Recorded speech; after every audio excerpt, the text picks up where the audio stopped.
Now put your watch back up. Come on, there you go. Yeah. Steve Jobs.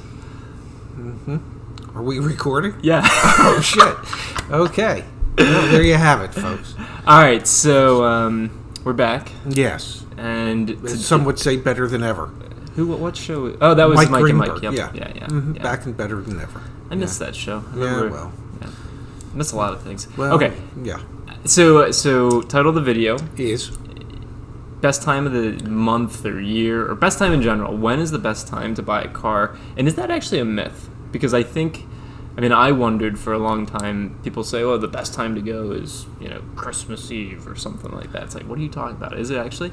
So share with us some inside knowledge. When is the best time to actually buy a car? And best as in when best. Prices are going to be best. Yeah. Okay, I can tell you when's not the best time to buy a car, and then and only then will I share with you. Dude, when it's the best time. You got some energy this morning. Well, you saw me relaxing. So, the best time not to buy a car is when you need one. Okay, and what I mean by that is if you have a sudden need, like, I don't know, your car just blew up, or your car was totaled in an automobile accident, or the engine just blew up and it needs a major repair, and you feel desperate that you need to get a car like right away. Well, that desperation doesn't normally lend itself to getting a good deal. That desperation gets communicated in a way to the dealership, to your salesperson, that, well, this guy desperately needs to get a car, and so they might not be as willing to discount the car as much as they might have been if you were in a slightly different situation, and that situation is where you could wait. So if it's not an emergency, plan ahead to get a car. Okay. The best time to get a car has always been and always will be the last few days of December, the end of the calendar year. Every manufacturer is spending the most money in advertising, in marketing, in incentives, so that they can make their year-end goals. Okay. Dealers feel compelled to do whatever they can to hit their year-end sales goals and to hit the sales goals that have been established by the manufacturers, so that they can get their bonuses from the manufacturers. So the last few days of December are absolutely the best time to buy a car. Now, if everybody waited till the last few days of December, well, everybody wouldn't be able to get a car, because they wouldn't be able to help everybody when it's time to get that car. But the incentives are greatest, whether they be incentives to the dealers to move the car or customer-based incentives to get the customer to come in and buy a car at the end of the year. Now, beyond that, the end of every month is another time, and I feel like we're doing Mythbusters here, but these are true. It's the end of every month is when dealerships feel compelled to get to the numbers that they've either set internally as their sales objective, or that the manufacturer has set for them, and they want to hit those goals because that's going to pay them extra money. And we did, I don't know if you remember, it was literally in that chair. Okay. We filmed Very comfortable chair, by the way. We filmed that video. It was just you, and it was factory to dealer incentives, how they work. Yes. Like right there, or down in the description as well. Somewhere above my head, above my right ear. Yes. Okay. Where you break down specifically how factory to dealer incentives work, and because they can represent six figures easily. Oh yeah, easily. Here's a perfect example of it. When we got the comment from the gentleman that used to work for a major manufacturer, and he worked in their audit department, because they always had contests and sales goals for their dealerships, and they paid out over $600 million a year to their dealer body for these contests and incentive programs that they and that had was many, many, many years ago. That was in the 90s. 600 million back in the 90s. Yeah, and Yeah, that was so- Nissan, right? Well, I didn't want to say, but since you mentioned it, Oh. yes, it happened to be someone that worked for Nissan. But- But all manufacturers do the same thing. Yeah. So at the end of each month, these dealerships have these goals. So you've been in those positions. I mean, Yes. So would you? Because you were in the GM role, or in the GSM role, or in the new car sales manager role, or probably even in the salesperson role at the end of the month. And during snowstorms, I was in the lot attendant role out there. I still remember when we had the really big snowstorms in Maryland. Snowmageddon. Yeah. Yes. And Your first year in Maryland. Moved here from Arizona. The boy had never really seen snow before. The first day Well, it you gotta snowed. be careful. We just like shook the whole I'm table. sorry, shook the whole world. The first day from that it snowed, I get a phone call from him. He said, "Dad, it's snowing." I said, "You've seen snow before in Arizona." He said, "But I've never seen it falling from the effing sky." Okay, he had never seen snow fall.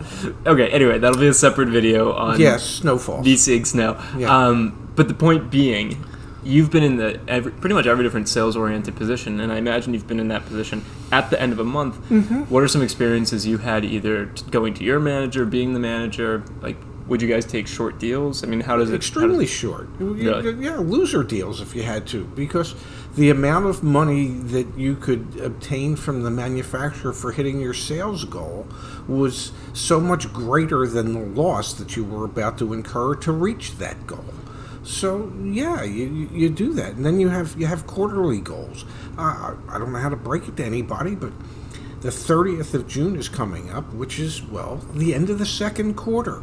Manufacturers have goals for their dealerships. So the end of this month is a particularly good month. And also it leads into the 4th of July holiday, so that there could be some extra incentives for that. The end of a month is always a good time. I used to joke, having managed a dealership here outside of Atlantic City in Pleasantville at one time, that the best time to buy a car was to go in on the last day of the month, preferably February, because it's a short month to begin with, in the middle of a blizzard. Because if you show up in a blizzard, they'll do anything they can to send you home in a car. Because you're like the only person that's showing up that day. Yeah. They're desperate to sell a car. Nobody wants to go to a dealership and exchange a day of their life for accomplishing nothing. And the only way salespeople and sales managers and dealership owners know how to measure things is in how many cars they sold in a day. It's a terrible way to live. Yeah. But that's how they find value. What do you think of that watch, folks?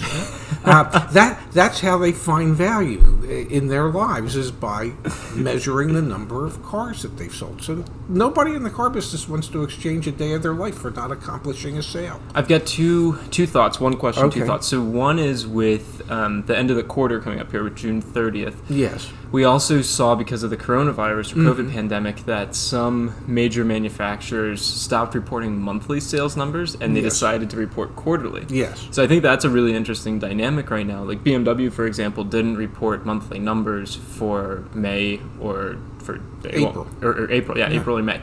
They said instead, because everything that's going on, we're just going to report for what the quarter was. Yeah. And my supposition is that they did that because they thought, okay, well, things will turn around a little bit, and at least the quarter can look a bit better than if we just showed April and May. Yes. So the reason I bring that up is because there might be some extra leverage there to try and make a car deal at the end of this quarter, because they're these big manufacturers, these big publicly traded manufacturers, kind of, I don't know, they kicked the can a little bit for when they were actually going to report to their shareholders. Yeah, what happened. but a lot of manufacturers are doing that. GM does it. No, They started doing it before, all the stuff that's going on now. But there probably is some validity to that. Nobody in their right mind wanted to be able to report exactly how bad things were in, say, March and April. Sure. They've improved somewhat in May. Yeah. They're improving in June. But even the best case scenario is a decline of 20% No, I understand. for new car sales in 2020 versus 2019. Now, in 2019, there were 17.1 million new cars and light trucks sold. 20% of that is what, 3.42 million? Yeah, no, Less cars that are going to get sold this year. Now, the only saving grace that these manufacturers and dealers have is the fact that the plants were shut down for 3 months because of the situation. So they weren't continually producing cars. They obviously ended up producing less cars this year than they had planned. But they all spent a ton of money in March and April trying to maintain a market that wasn't really sustainable at that point. But it helped. It worked. They took, a lot of pickup truck buyers bought pickup trucks in March and April because they had the 0% financing, and now there's the shortage of pickup trucks because they weren't building anymore. So yeah. Well, the point I was trying to make is that I'm sorry. No, it's all good. The point I was trying to make is that there might be extra there could be yes pressure well. because. And you're right, some manufacturers for a long time have done quarterly reporting, yes. but for many, this is the first time they've done quarterly. Yes. And so for those, I'd imagine, so each dealership has an area rep, right? I remember meeting your area rep one time, or an area rep for BMW. And I will say, I will never say anything nasty about an area rep. We'll leave it at that because there's probably some area reps that are going to end up watching this video. But so essentially your area rep represents the manufacturer to the dealership. They're the ones that are on you to sell more cars. Yes. So I guess what I'm trying to convey here is that in terms of timing, we've come to the agreement that the end of the month best is end of the calendar year is the time to find the best deal. There may be even extra incentive or leverage you have as a consumer to go in and try and make a deal for June 30th. For BMW, for example, because they've never reported quarterly before, and they need to report quarterly. Now, my question that I want to ask you... Yeah, I was wondering if we were getting to one of those. My question is, how do I, as a customer, go in towards the end of the month and actually get that discount? Do I just play hardball? Do I threaten to walk? Do I shop the quote? I mean, what do I do to actually secure a discount? All of the above. Yeah. And you walk in and you go, listen, I understand you have monthly objectives set up by the manufacturer, and you have quarterly objectives set up by the manufacturer. How close to your objectives are you, and how much closer do you want to get? Do you want to get one car closer? Because if you want to get one car closer, I'm prepared to make that happen for you, but it's going to take a hell of a deal on your part to get me to do it. And that goes back to your first point, Dad, of not necessarily needing the car, because then you actually can walk. Yes, exactly. If you need a car, they know you need a car. If you don't need a car, you have the ability to be able to walk away because the deal is not good enough to move you forward. Yeah. Okay, customers possess the most powerful 2-letter word in the English language. Go. Could be, but I was thinking more along the lines of no. When the salesman says, well, will that work? No. Well, what do you mean it won't work? It won't work. You asked if it'll work. No, it needs to be better than that. Well, how much better than that? I don't know. Can you make it, let's say, $750 better than that? Yeah. Well, I don't know that I can do $750, but if I could get you $500, would that work? Let me go ask my manager. Let me go ask my manager. But everybody forgets that all they have to do is say no. Anytime the salesperson or the sales manager says, okay, can we put this deal together? If it's not up to what you want it to be, go no. Say no, and they'll keep trying to figure out how to get you wherever you want to get to. Yeah.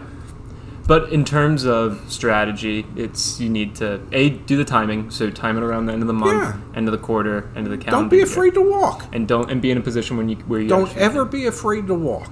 Yeah, that's okay. That could be another shirt. It could be. Yeah, don't ever be afraid to walk. With like a pair of flip-flops on it or something. We could put a pair of flip-flops and whatever. Team Chef's got flip-flops and Now I will say one nice thing about my reps that I've had, my manufacturer's reps, and that is they were kind enough and gracious enough every time they would come in to point out just how poorly we were doing and all the areas that we could improve in. God bless their hearts. You said you weren't going to say anything. Oh, maybe we should do. I forgot. We should do a whole video probably on how dealerships how factory reps dealerships' chops about all the things that they aren't doing well that they could do better? Yeah, absolutely. And literally, I bust dealership chops because of all the things that I think dealerships should and could do better that they choose not to do better. Yeah, I've sat in. I was really fortunate. I sat in on a couple of like trainings that you had for manufacturer reps and stuff like that. You just somehow snuck me into those. Thank you. Helped me learn a lot about the business. Good thing. But it's really interesting to see how the manufacturers perceive what's going on versus the sales staff, where there's a lot of turnover. I'll never forget when the new Acura RL came out with the super handling all-wheel drive, and it was just a great car. And my factory rep, a young whippersnapper, came into the office, and he just looked at me and he said, "Well, what are you doing to create interest in the car?" And I looked at him and I said, "It's not what I'm doing. What the hell are you people doing to create interest in the car that, I don't know, you built, you've manufactured, and, well, you don't advertise? What are you doing? Don't ask me what I'm doing, because I'm out there taking it to wine events and other events, Highline events. But what are you doing to create any interest in this?" I love my factory reps. They were just all wonderful people. All right, so wrapping things up here. I think we should say we're done, because I'm Yeah, you're getting salty. Yeah, I was in a good mood when we started. You probably need lunch. I have a ham and cheese sandwich waiting. So, is it a myth, around the best time that you can buy a car? No, It's not a myth. Yeah, there's leverage that you have. End of the month, end of the quarter, end of the calendar year. Yes. Probably in reverse order. End of the calendar year, end of the month, end of the quarter, end of the month. Yes. Would be the timing for actually doing Yes. that. And in terms of why, well, it's because of these manufacturer incentives. And again, I'll link that below or above his right ear somewhere. Yeah. And yeah, so use that information as you can. And I guess that's it. Well, until tomorrow. Are we doing tomorrow? What's tomorrow?